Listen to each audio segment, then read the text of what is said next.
अशी नवनवीन कीर्तने व प्रवचने ऐकण्यासाठी आमच्या चॅनलला लाईक, शेअर व सबस्क्राईब करा. हरि ओम ब्रह्मानंदं परमसुखदं केवलं ज्ञानमूर्तिं द्वन्द्वातीतं गगनसदृशं तत्त्वमस्यादिलक्ष्यम् एकं नित्यं विमलमचलं सर्वधी साक्षीभूतं भावातीतं त्रिगुणरहितं सद्गुरुं तन्नमामि. गुरुर्ब्रह्मा गुरुर्विष्णु गुरुर्देवो महेश्वरा गुरुसाक्षात् परब्रह्म तस्मै श्री गुरुवे नमः. शंकरं शंकराचार्यं केशवं बादरायणं सूत्रभाष्यकृतौ वन्दे भगवन्तौ पुनः पुनः. ज्ञानेशो भगवान् विष्णु निवृत्तिर्भगवान् हरः सोपानो भगवान् ब्रह्मा मुक्ताख्या ब्रह्मचित्कला. ज्ञानेशं ज्ञानमूर्तिं च साक्षात् प्रेमस्वरूपिणं नामदेवं दयामूर्तिनाथं वन्दे पुनः पुनः. तुकारामं महाभक्तं देवक्षत्रनिवासिनं वैराग्यस्य परामूर्ति प्रणमामि पुनः पुनः. नारायणं नमस्कृत्य नरं चैव नरोत्तमं देवीं सरस्वतीं व्यासं ततो जयमुदीरयेत्. पुंडलीक वरदा हरि विठ्ठल श्री ज्ञानदेव तुकाराम. नमो ज्ञानेश्वरा निष्कलंका जयाची गीतेची वाचिता टीका. ज्ञान होय लोका अति भाविका ग्रंथार्थिया.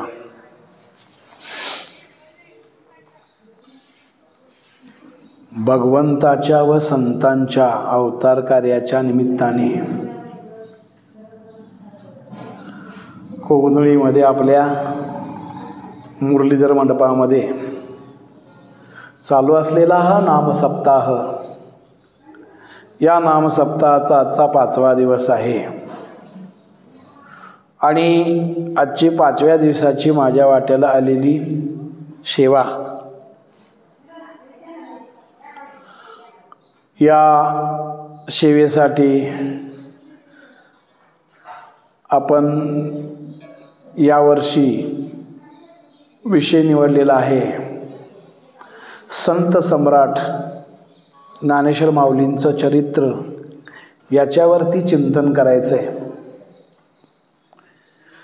चिंतनाकरता निवडलेली ओवी नमो ज्ञानेश्वरा निष्कलंका जयाची गीतेची वाचिता टीका. ज्ञान होय लोका अति भाविका ग्रंथार्थिया.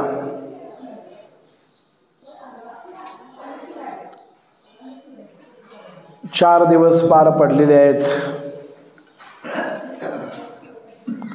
आजचा 5वा दिवस आहे आणि माऊलींच्या चरित्रावरती चिंतन चालू आहे आपलं.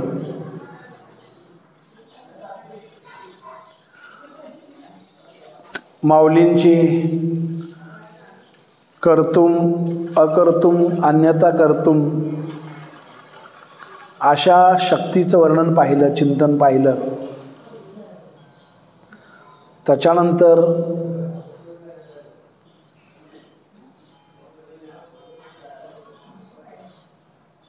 माऊलींचं किंवा माऊलींच्या पूर्वजांचं वैराग्य पाहिलं.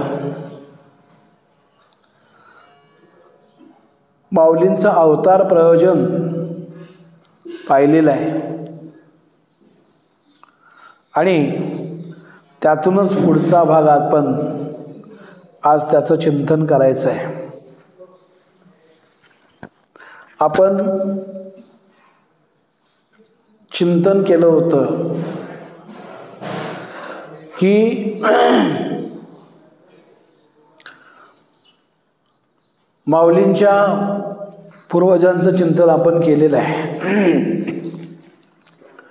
त्यांनी संन्यास दीक्षा घेतल्यानंतर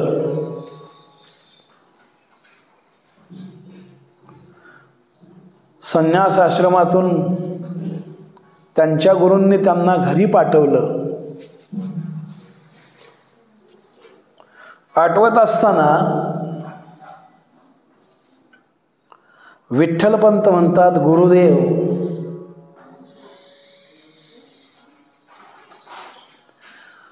हे तुम्ही चुकीचं करताय. गुरुनी सांगितलं,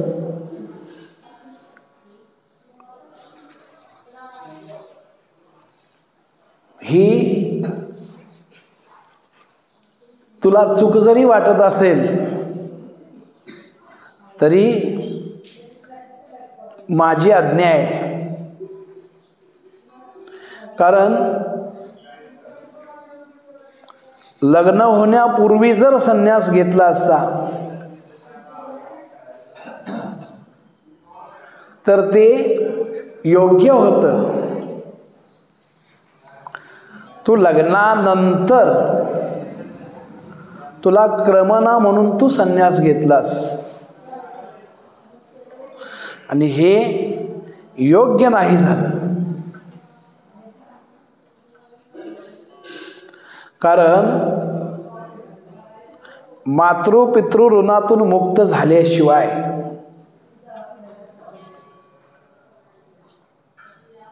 गृहस्थ आश्रम सांभाळल्याशिवाय संन्यास स्वीकारता येत नाही. त्यामुळं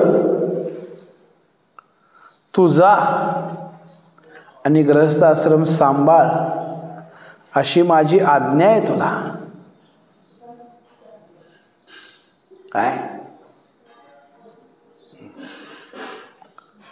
त्यावेळी त्याने सांगितलं, मला काही व्यवहार आठवणार नाहीत, मला संसारामध्ये गमणार नाही. त्याने सांगितलं ते करावं लागेल.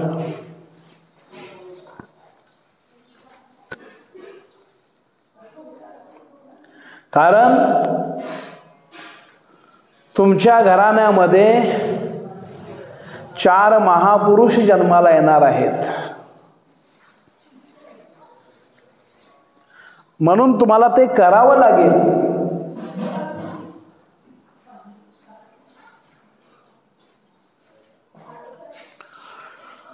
आणि असं बोलल्यानंतर विठ्ठलपंताचा नाईलाज झालेला आहे. आणि विठ्ठलपंत घरी आले. आता घरी आल्यानंतर काही दिवस निघून गेले आणि सगळ्यांना आनंद झाला. जावई घरी आले म्हणून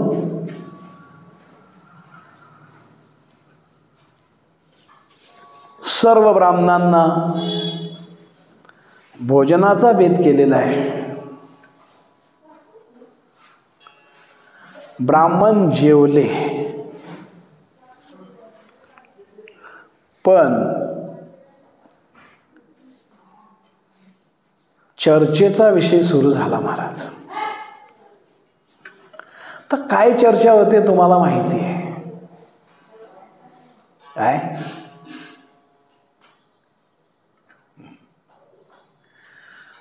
चर्चा सुरुवात झाली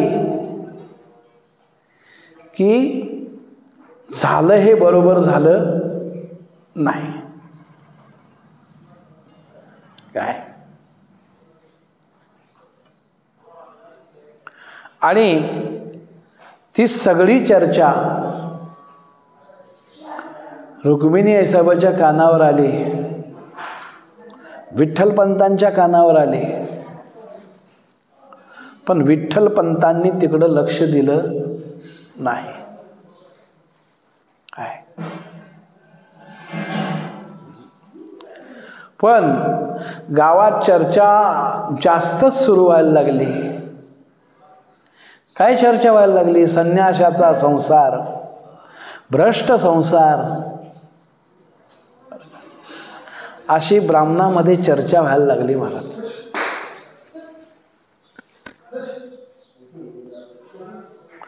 आणि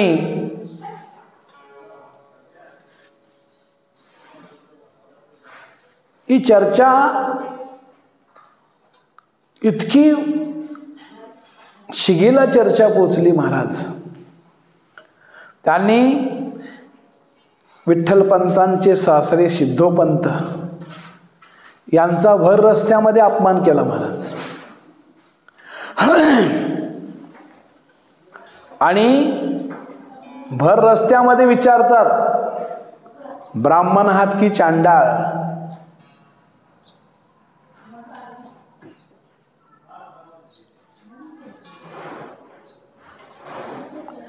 सिद्धोपंत म्हणतात, काय अपराध घडला? करता आणि वर विचारता.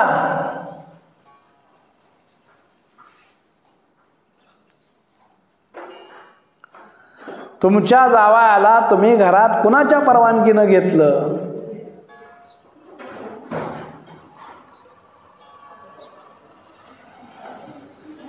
कशाच्या आधारे घेतलं? लोक काय बोलतात बघा. काय त्यावेळी सिद्धोपंत म्हणतात, योग्य संस्कार करूनच घेतलेत. संस्कार प्रेतावरही करतात, पण त्याला कोणी घरात ठेवत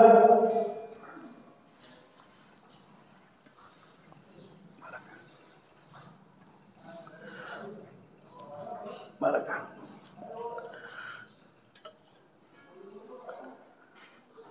सिद्धोपंतांना काही बोलता आलं नाही.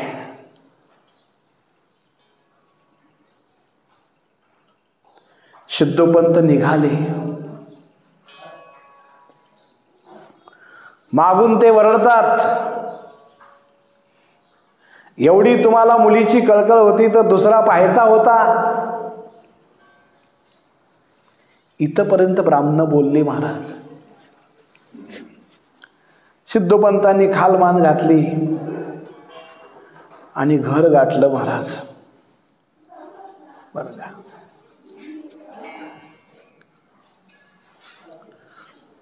काही दिवसानंतर रुक्मिणी मातेला दिवस गेले.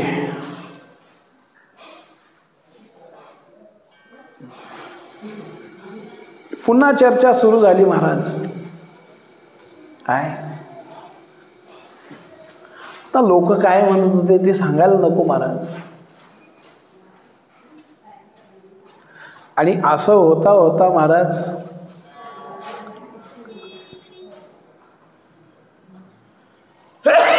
पहिला मुलगा जन्माला आला. रुक्मिणी आई सर्वांना वाटत होतं असंच गुंडळून घ्यावं आणि इंद्रायणीमध्ये नेऊन टाकावं. तेवढ्यात बाहेर आवाज झाला, मुलगा मूळ नक्षत्रावर जन्माला आलेला आहे, पण भविष्यात चांगलं आहे, त्याचं नाव निवृत्ती ठेवा. काय? त्याचं नाव निवृत्ती ठेवा. त्यावेळी रुक्मिणी माता विचार करतात,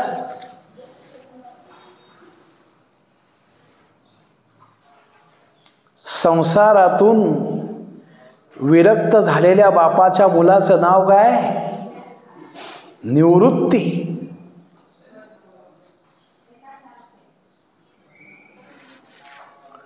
आणि पुन्हा 2 वर्षानं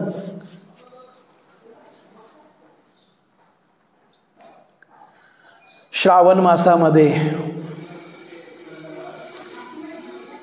वद्य पक्षामध्ये अष्टमी तिथी आहे, रोहिणी नक्षत्र आहे आणि गुरुवार आहे. मध्यान्हकालची रात्रीची 12ची वेळ आहे. त्यावेळी दुसऱ्या मुलगा जन्माला आला. त्यांचं नाव ज्ञानेश्वर ठेवलं, ज्ञानदेव ठेवलं. असं 4 वेळा 2-2 वर्षानं घडलं. पहिला निवृत्ती, ज्ञानदेव सोपान आणि मुक्ताई. बरं का? पण त्यांच्या जीवनामध्ये उत्साह कुठल्याही प्रकारचा झाला नाही, उत्सव कुठल्याही प्रकारचा झाला का? संन्याशाची मुलं समाजानं वाळीत टाकलं.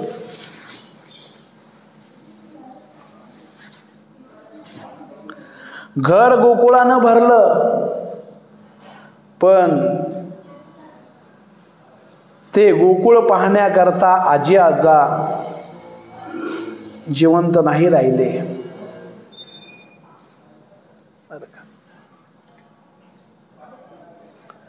गोकुळानं घर भरलं होतं, पण त्या घरामध्ये आनंद नव्हता महाराज, उदास होता.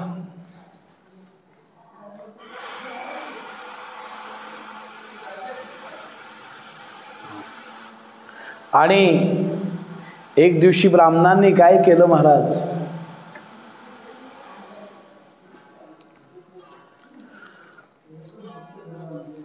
विठ्ठलपंतांना गावातून बाहेर काढायचं म्हणून ब्राह्मणांनी त्यांना घरातून बाहेर काढलं महाराज. त्यांचा सगळा संसार रस्त्यावर विस्कटला.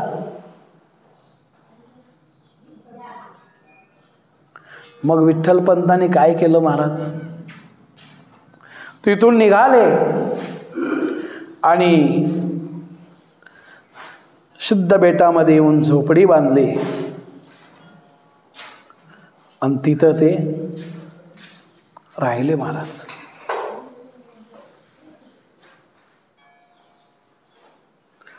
आणि अशा तऱ्हेनं संसारामध्ये चालू होतं, पण त्याने आपला दिनक्रम सोडला नाही महाराज.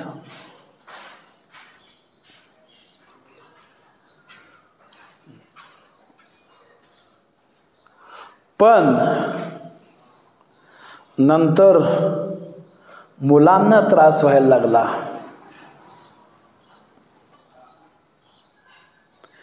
कारण ही मुलं जर इंद्रायणीवर आंघोळीला दिसली महाराज, कोणी शेण मारावं, कोणी दगड मारावीत,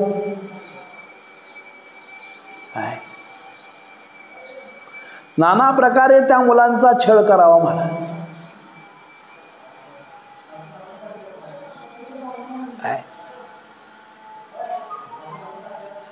विठ्ठलपंतांनी ते पाहिलं महाराज आणि त्यांनी विचार केला, हा अन्याय थांबला पाहिजे.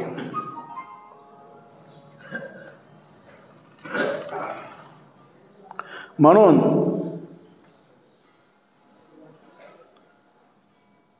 त्यांनी घरात सांगितलं की मी इथल्या ब्रह्मवृंदांच्याकडे जाऊन येतो, आई न्याय मिळतोय का पाहतो.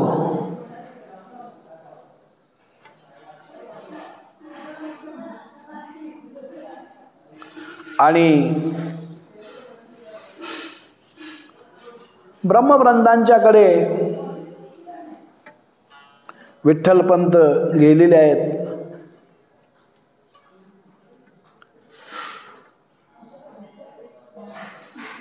कारण त्यांची आशा होती की मुलांना माणूस म्हणून जगता आलं पाहिजे.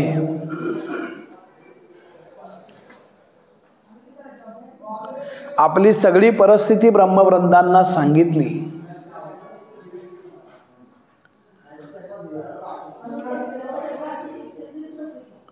पण ब्रह्मवृंदांनी सांगितलं की इथं तुम्हाला न्याय मिळणार नाही. तुम्हाला जर न्याय हवा असेल तर तुम्हाला पैठणला जावं लागेल. काय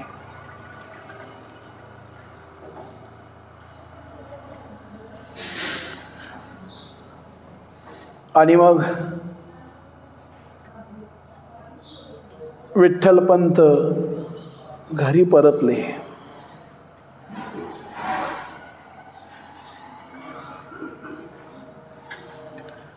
इकडं अर्धी रात्र टळून गेली होती. रुक्मिणी आईसाहेब वाट पाहत होत्या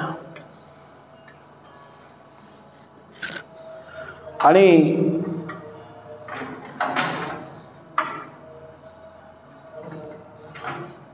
तेवढ्यामध्ये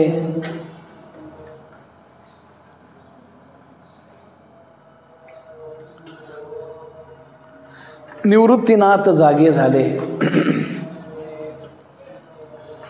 आणि रुक्मिणी मातेला म्हणतात, आई अजून तू जागीच आहेस? ती म्हणले, हो. का?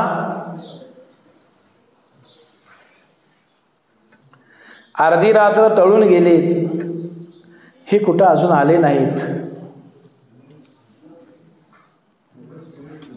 कुठे गेलेत? इथल्या ब्रह्मवृंदांच्याकडे गेलेत. कशाला?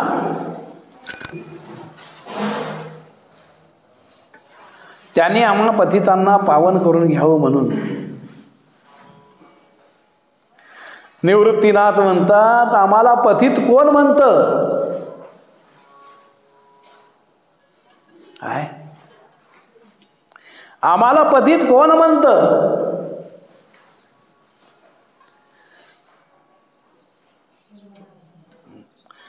पतित आहे ते आळंदीचे ब्राह्मण, आम्ही शुद्धच आहोत. रुक्मिणी आईसाहेब म्हणतात, एवढ्या लहान वयामध्ये याचा एवढा कसा काय अहंकार?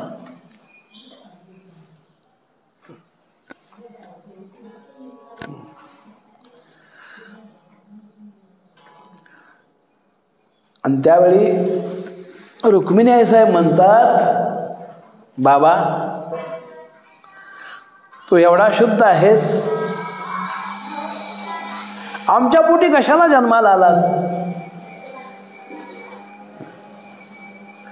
ते म्हणतात, आई तुमच्या पोटी मीच काय,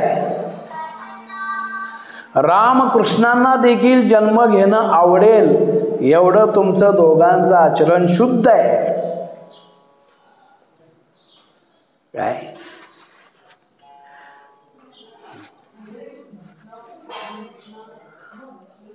तेवढ्यात निवृत्तीनाथांचं ते भाषण ऐकून माऊली जागी झाली आणि ते म्हणतात, दादा मोठ्या माणसांना असं बोलू नये. का?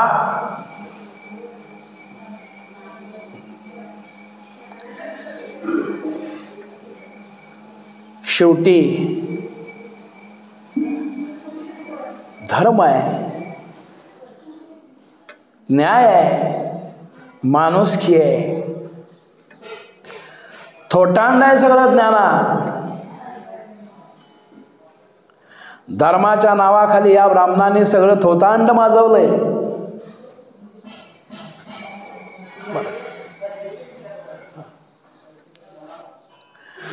एवढ्यात विठ्ठलपंत आले आणि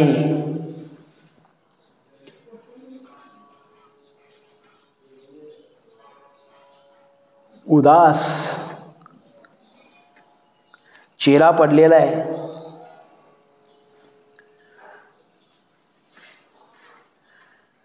रुक्मिणी आईसाहेब म्हणतायत, काय झालं?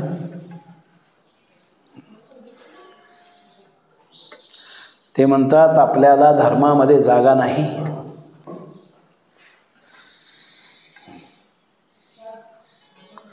त्यावेळी निवृत्तीनाथ ओरडले, कोण म्हणतं आम्ही धर्मबाह्य आहोत म्हणून? खरे धर्मात आम्हीच आहोत. माऊली म्हणतात, दादा किती ओरडता? आणि रुक्मिणी आईसाहेबांनी दोघांना शांत केलं, निवृत्तीनाथाला शांत केलं आणि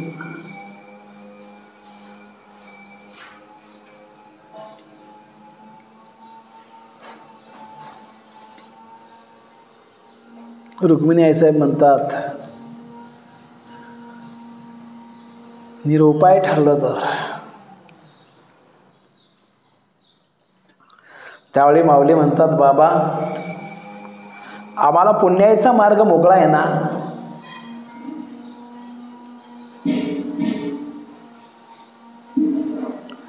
हो, ज्ञाना पुण्याचा मार्ग मोकळा आहे. मग आपण ब्रह्मगिरीची प्रदक्षिणा करू.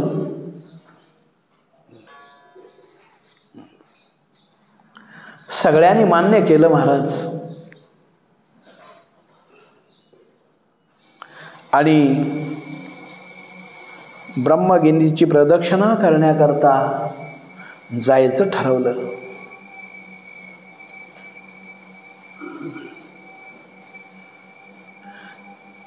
आणि निघाले महाराज.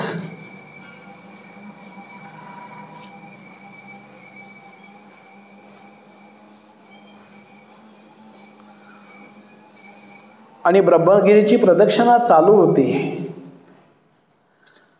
उन्हाळ्याचे दिवस, रणरणत ऊन, आणि अशा स्थितीमध्ये सर्वांचे पाय पोळत होते. आणि त्यावेळी मुक्ताई म्हणते, आई माझे पाय खूप पोळतात. त्यावेळी मुक्ताईला कडीवर घेतलं. आणि ते पाहून निवृत्तीदादा पुन्हा म्हणतात, बाबा अहो हा वनवास कशासाठी.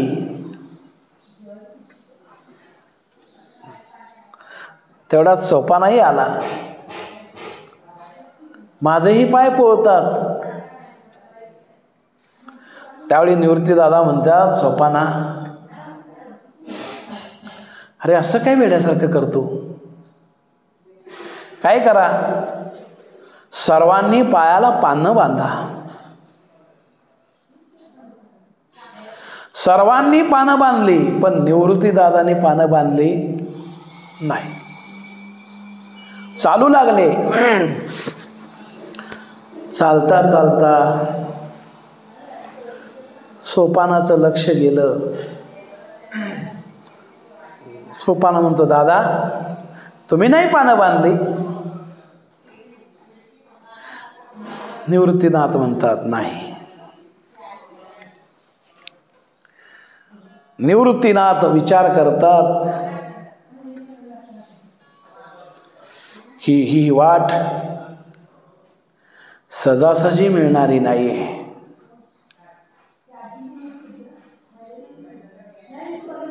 आणि अशा तऱ्हेनं प्रदक्षिणा चालू आहे.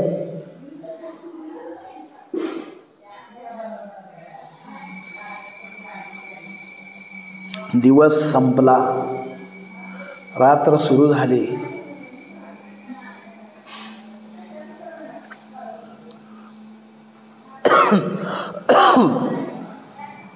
आणि ब्रह्मगिरीची प्रदक्षिणा पूर्ण झाली. इथं काही चरित्रकार वेगळं सांगतात, पण नामदेव महाराजांनी लिहिलेले याच्यामध्ये तसं वर्णन नाही. काही चरित्रकार सांगतात की रात्रीच्या वेळी वाघाचा आवाज झाला आणि त्या ह्याच्यात निवृत्तीनाथ गुप्त झाले. पण नामदेव महाराजांच्या ह्याच्यामध्ये तसं वर्णन नाही. बरं का. नंतर प्रदक्षिणा करून घरी आले.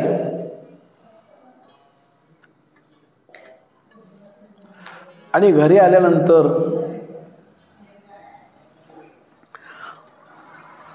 निवृत्तीनाथाने गहिनीनाथांच्याकडे दीक्षा घेतली असं वर्णन आहे. आणि त्याच्यानंतर विठ्ठलपंत म्हणतात की मी पैठणला जाऊन येतो. पैठणला तरी काय मुलांच्यासाठी न्याय मिळतोय का पाहतो.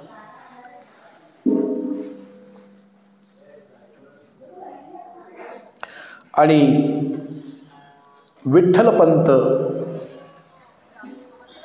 पैठणला आलेले आहेत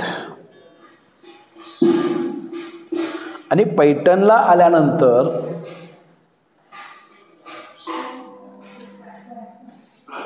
पैठण हे सामान्य गाव नाही,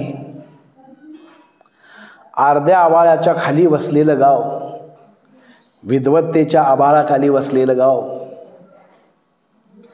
असं हे पैठण. या पैठणमध्ये निवृत्तीनाथ विठ्ठलपंत आलेले आहेत आणि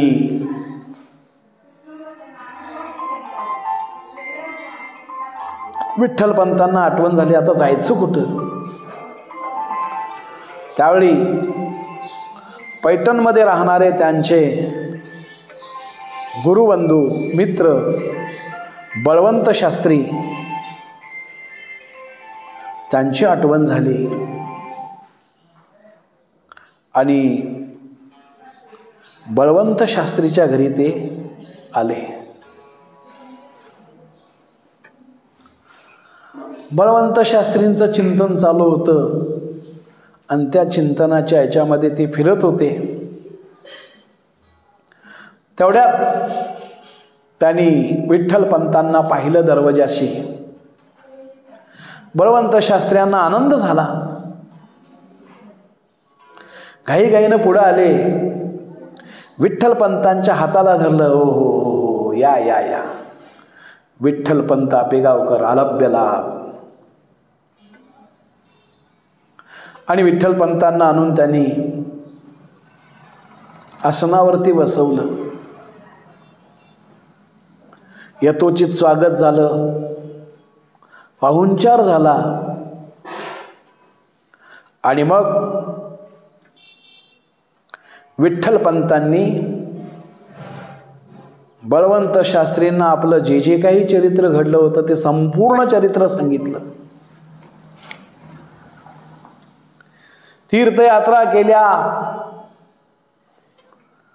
लग्न कसं झालं, संन्यास कसा घेतला आणि पुन्हा संसारामध्ये कसा पडलो, हे सगळं सांगितलं. आणि शेवटी बळवंत शास्त्रींचे पाय धरले आणि सांगितलं, आता मला या मोठ्या संकटातून वाचवा, माझ्या मुलांना न्याय मिळवून द्या, माणुसकीनं जगायचा अधिकार द्या माझ्या मुलांना, हे तुम्हीच करू शकता. बळवंत शास्त्रींनी विठ्ठलपंतांच्या हाताला धरलं, उठवलं आणि सांगितलं, करू म्हणले प्रयत्न.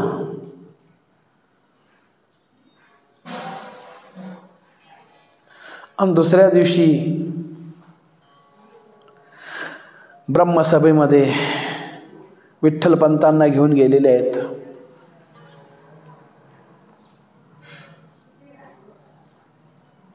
आणि सांगितलं,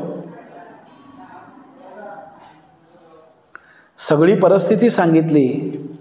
आणि शेवटी बळवंत शास्त्री म्हणतात, यांना धर्मात घ्या, धर्मात जागा द्या, यांना न्याय द्या, यांना माणूस म्हणून जगू द्या. एक विनंती आहे, न्यायनिष्ठुर आहे पण धर्म दयाळू आहे, धर्मानं जगू द्या.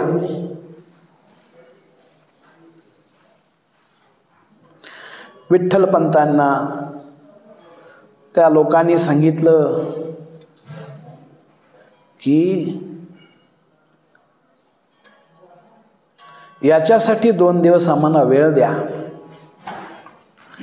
आणि 2-3 दिवसानंतर एक मोठी सभा घेऊ, त्याच्यामध्ये आपण यांना प्रायश्चित्त सांगू, उपाय काहीतरी सांगू.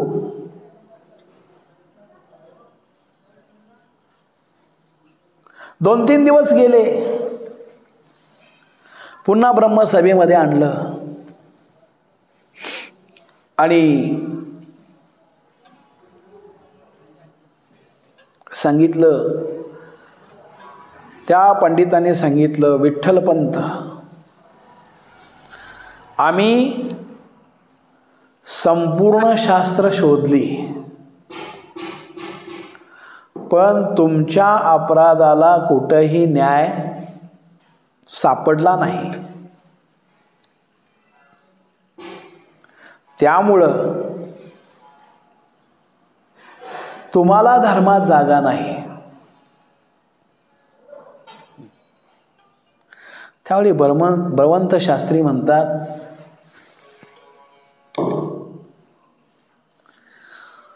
तुम्हाला मी सांगितलं होतं न्यायनिष्ठुर आहे पण धर्म दयाळू आहे. एखाद्या पतिताला जर धर्मात घेतलं तर काय फरक पडणार आहे, पण तुम्ही ऐकलं नाही. शेवटी तुमचंच खरं केलं. त्यावेळी ते ब्राह्मण ठणकावून काय म्हणतात,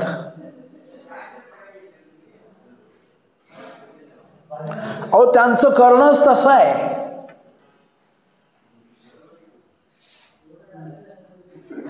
काय आणि हे जर मान्य नसेल तर विठ्ठलपंतांनी काशीला जावं.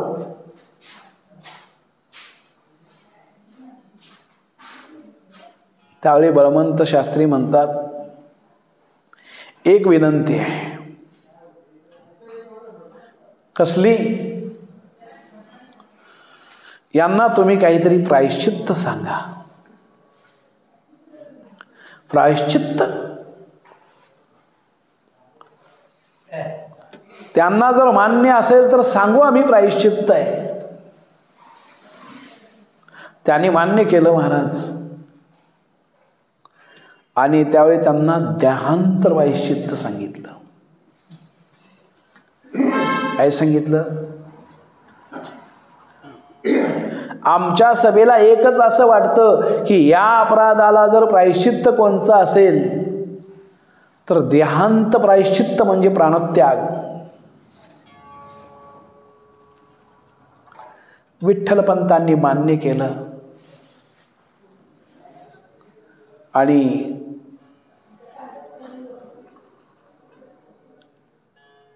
तिथून बाहेर पडले. त्यावेळी बळवंत शास्त्री म्हणतात, विठ्ठलपंत तुम्ही निश्चिंत राहा, मी काहीतरी शोधून काढीन प्रायश्चित्त.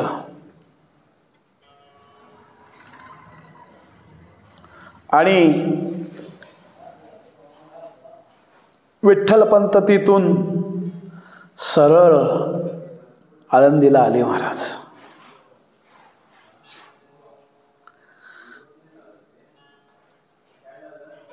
देहांत प्रायश्चित्त म्हटल्यानंतर तिथंच निम्मा अवसान विठ्ठलपंतांचं संपलं होतं महाराज. आणि आळंदीला आले. इकडं बळवंत शास्त्री प्रायश्चित्त शोधत होते.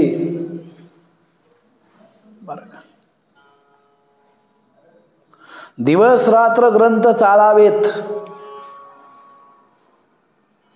आणि शेवटी त्या ग्रंथावरच डोकं ठेवून शरण गेल्यासारखं तिथंच थोडा वेळ झोपावं. इकडं विठ्ठलपंत घरी आलेत आणि घरी आल्यानंतर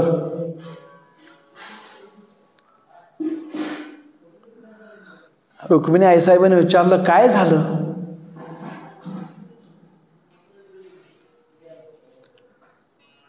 विठ्ठलपंतांना बोलता येईना.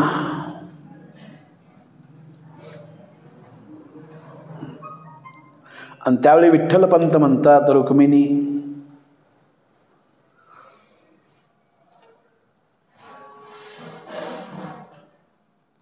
मला प्रायश्चित्त करायचं आहे. मुलांच्यासाठी तू थांब.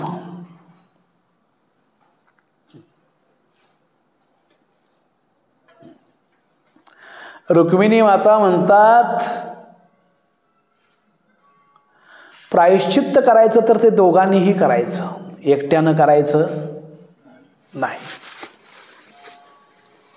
काय प्रायश्चित्त करायचं तर ते दोघांनी करायचं. कारण संसार केला दोघांनी, मग शिक्षा एकट्यानं का भोगायची? हा,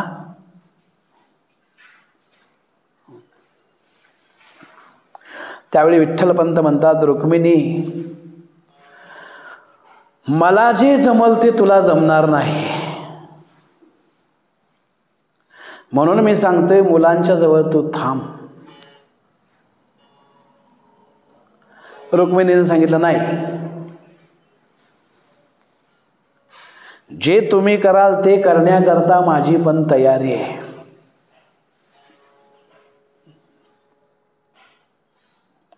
आणि त्यावेळी नाईलाजानं विठ्ठलपंतांना रुक्मिणीला सांगावं लागलं की आपल्याला देहांत प्रायश्चित्त दिलेलं आहे.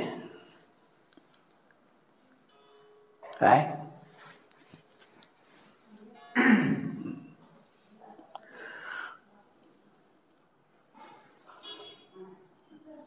त्यावेळी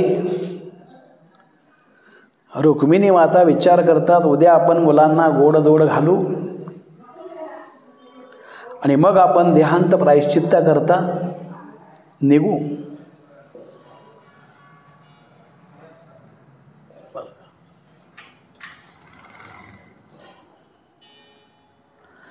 दुसऱ्या दिवशी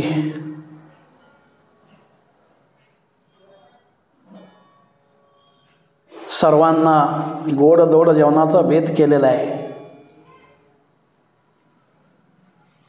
मुलांना सगळा आनंद झाला, पण हे दोघं उदास.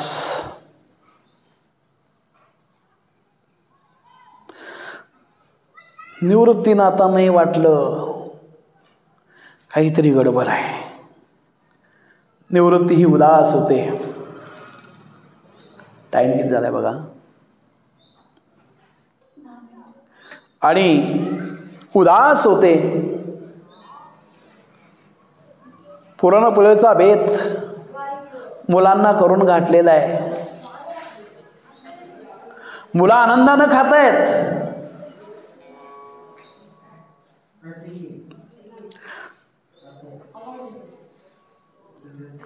ते पाहून रुक्मिणी मातेला भडभडून आलं बरंच.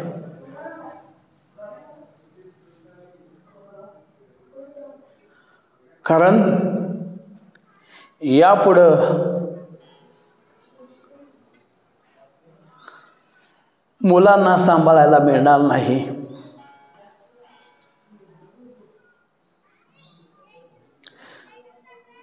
रुक्मिणी माता रडायला लागली. मुक्ताईनं पाहिलं, आई का रडतेस? काही नाही बाळा,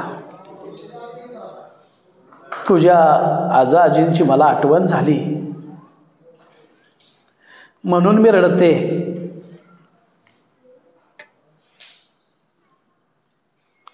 कसा बसा दिवस पार पडला. रात्र सुरू झाली. मुलं झोपी गेली महाराज.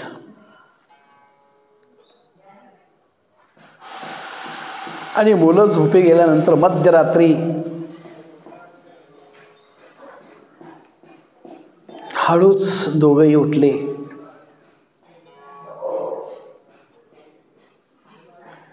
विठ्ठलपंत म्हणतात, चला.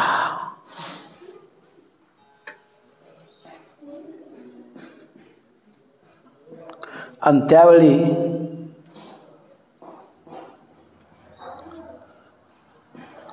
रुक्मिणी मातेनं काय केलं, निवृत्तीनाथांना उठवलं.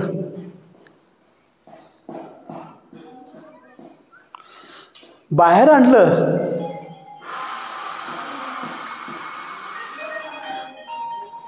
आणि त्या निवृत्तीनाथांना काय सांगतात, निवृत्ती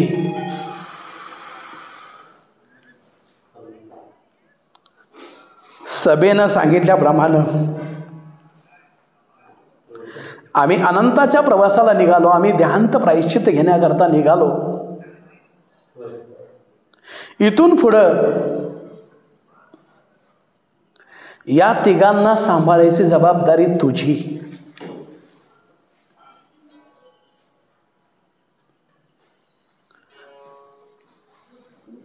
त्यांना आमची आठवण न होऊ देणं ही जबाबदारी तुझी. आणि दुसरं एक असं सांगितलं की माझा ज्ञाना तुझ्याकडे काही मागेल त्याची अपुरी इच्छा ठेवू नकोस. ज्ञानाची इच्छा तू पूर्ण कर. निवृत्तीनाथांनी मान्य केलं.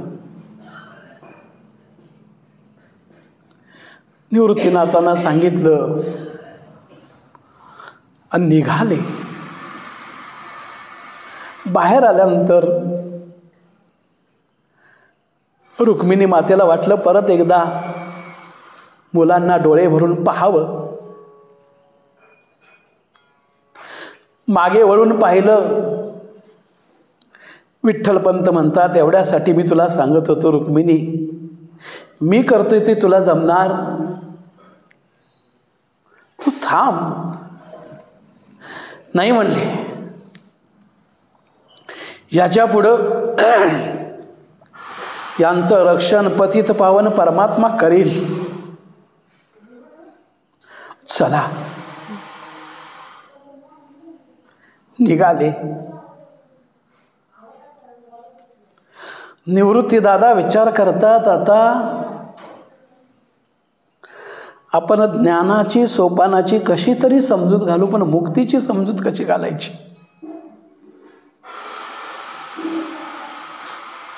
काय सांगायचं मुक्तीला, लहान आहे ती.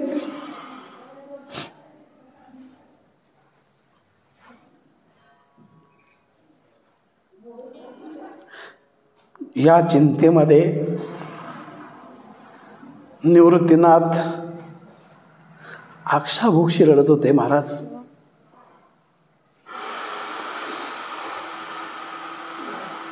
पहाटेची वेळ झाली.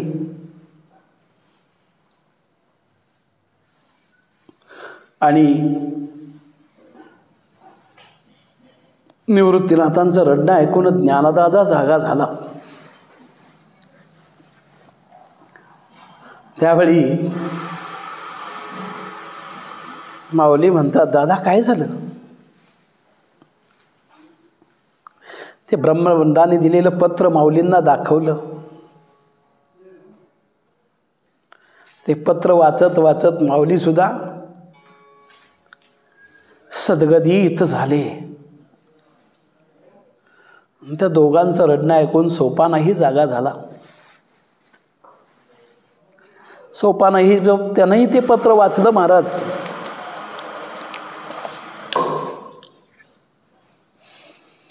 त्याची अवस्था तीच झाली. आणि सगळ्यात शेवटी मुक्ताई जाग्या झाल्या. विचारलं, दादा आई कुठं आहे?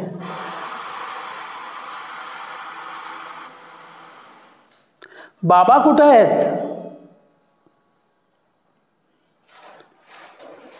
काय सांगायचं निवृत्ती दादाला कळेना. इकडं तिकडं मुक्ताई शोधतायत. हे तिघं काहीच बोलेनात.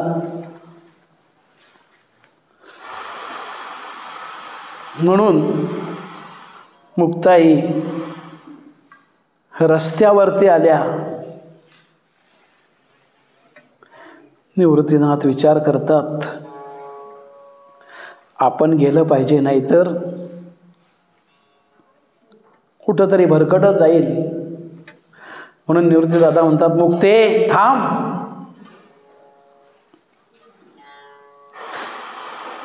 आम्ही येतो तुझ्याबरोबर. आईबाबांना शोधण्याकरता आम्हीही येतो तुझ्याबरोबर.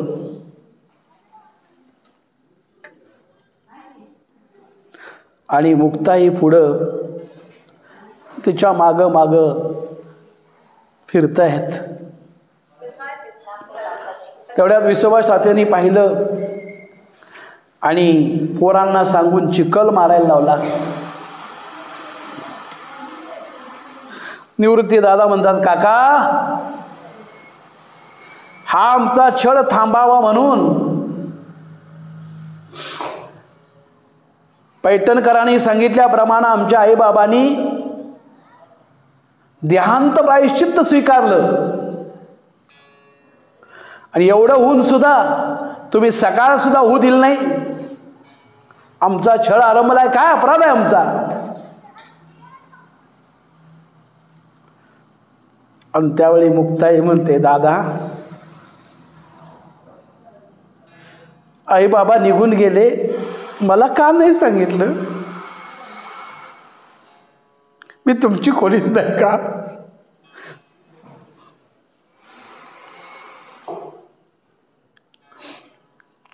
अशा तऱ्हेनं ह्याच्यावेळी कळलं. मुक्ताई शांत झाली आणि पुन्हा आश्रमात परत आले. अशा तऱ्हेनं त्यांचा दिनक्रम चालू झाला आणि लोकांनी असा त्यांचा छळ आरंभलेला आहे. याच्या पुढचा जो काही विषय आहे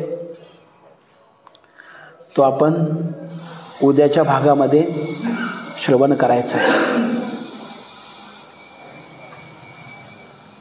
झालेली सेवा त्या पंढरीश परमात्मा पांडुरंगाच्या चरणी, भगवान गोपालकृष्णाच्या चरणी, संत सम्राट माऊलींच्या चरणी, माझ्या श्रीगुरूंच्या चरणी,